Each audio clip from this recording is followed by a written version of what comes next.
crispy dosa to dunk in the sambar. Let me show you how to make a perfect dosa batter which will be fail proof. Let me show you how. 4 cups of idli rice. I'm just using a standard measurement here. This batter that I'm going to prepare is going to be primarily used for making dosas. But you can always make idli with it in the first 2 days after it is fermented. 1 cup of urad dal. I'm using the split skinless urad dal because I always feel the whole urad dal has bugs in it. 1/4 cup of chana dal. This I'm going to put it with the urad dal and then we'll wash it. I'm going to wash both the rice and the dals a couple of times till the water runs clear, and then put enough water and soak them for about 5 to 6 hours. 1 tablespoonful of methi seeds. I'm just going to put some water in it and soak it. I'm using my wet grinder and I've already put the methi seeds first to grind. It's almost ground to a nice smooth paste. Now I'm going to add the urad dal and chana dal. I've drained the water out and then I'm adding the dal here. And we'll continue to grind it. When you add the dals, make sure you add some cold water with it or put few pieces of ice. Now if you don't have a wet grinder like this, you can always use your mixie, but make sure you put ice at the bottom before you add the dal so that the heat of the machine doesn't mess up the dal, and continue to grind it. The dal can be watery, but it needs to be well aerated, so you can add more ice cubes and make it a nice fluffy batter. But the rice needs to be a thick batter so that we can balance out the water content in the total batter when we mix it. Once you add the ice, you will start seeing that the aeration happens and the dal will become very fluffy and it will start filling up the jar in which it is grinding. Even if you do this in the mixie jar, it will still give you the same effect. Make sure you add ice when you grind it in the mixie. I added only about 10 cubes of ice before and then 10 more in between, and you can see how much it is aerated and how much the container has filled with the dal mixture. This is how much aeration you require, and whether you make idli or dosas, the batter will first of all ferment very well and the texture will be very soft.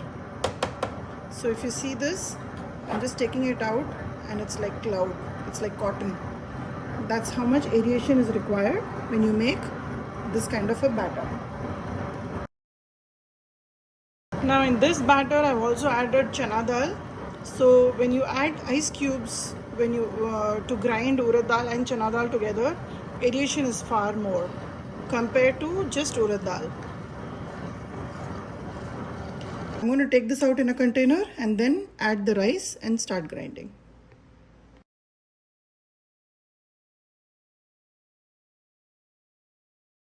I've removed all the urad dal and chana dal batter. Now a tip for you so that your grinder doesn't stop on you is always add a little water and then run the machine and then start adding the rice. I'm going to start the machine and slowly add rice.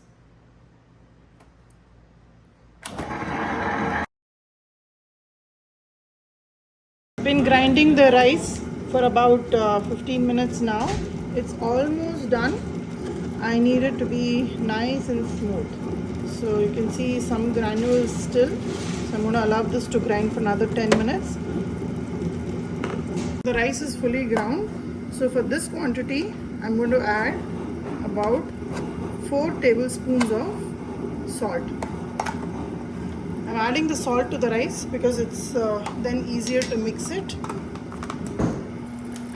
The rice is fully ground. Let me show you how this looks like. You'll barely be able to see the granules anymore. Just some air bubbles. I'm going to take it out and mix it with the urad dal batter.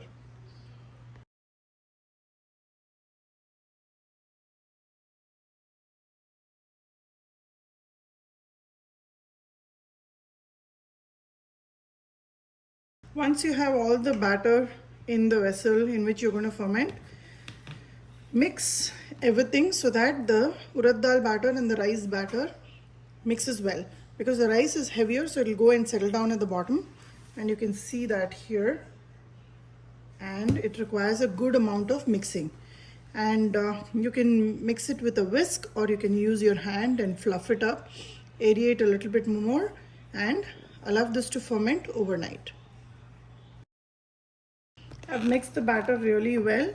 Now if you notice, this batter is almost 3/4 the quantity of this container.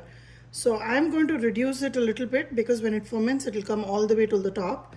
So I'm going to take out another little vessel and pour out a little bit.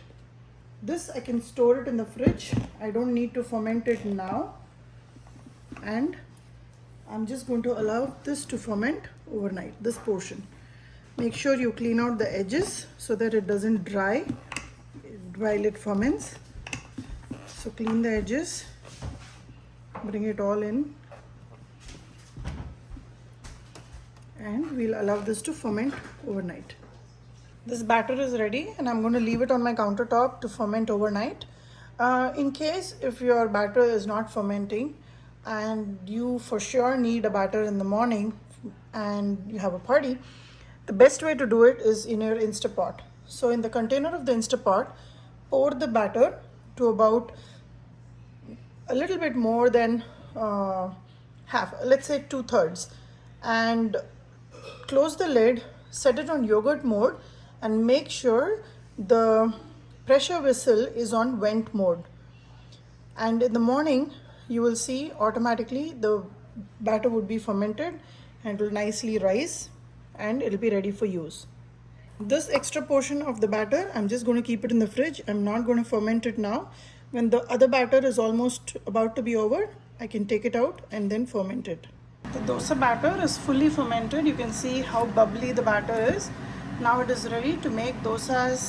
You can make soft dosas, you can make paper dosas. It will come out really well. I'm heating up iron skillet here. Make sure your tawa is not very hot.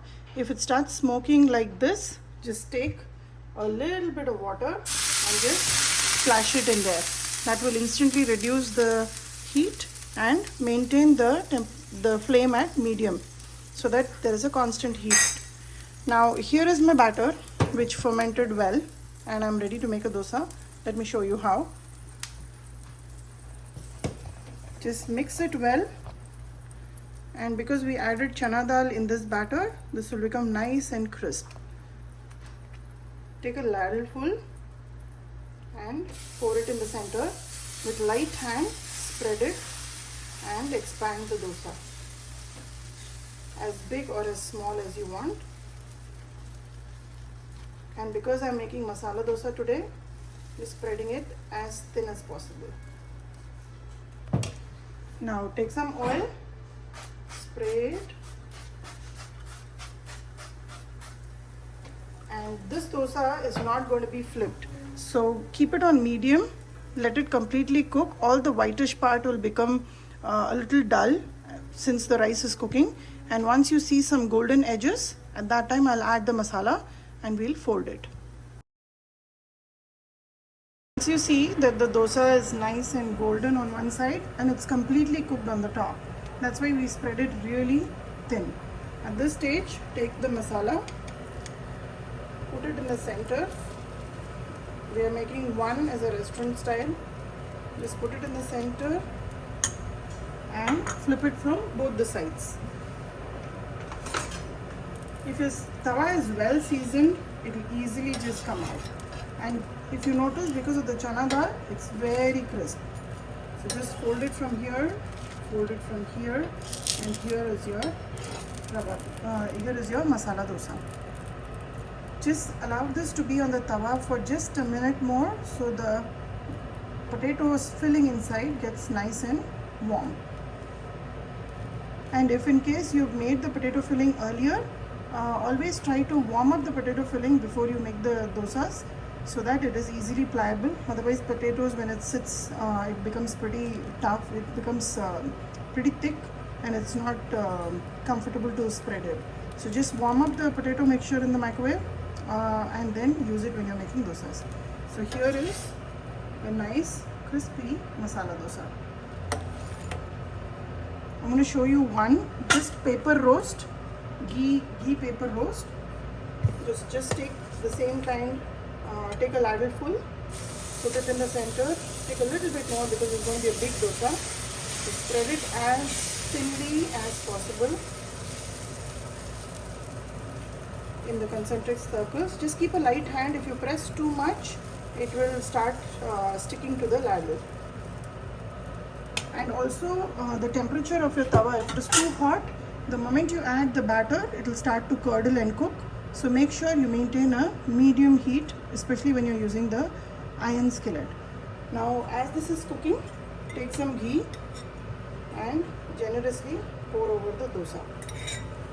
This will give it a great flavor, a nutty finish, and tastes amazing.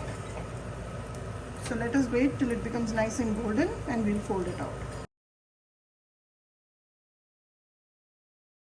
Once you see that the dosa is getting some golden edges and it will easily release as well, even if you're using the non-stick pan, make sure the heat is on medium when you're making these kind of dosas.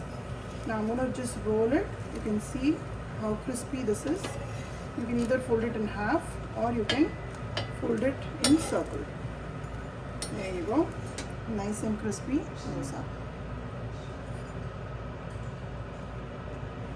Serve the dosa with sambar, some khara chutney and coconut chutney, and enjoy your meal with your family and friends. Give this recipe a try and let me know how this turned out for you.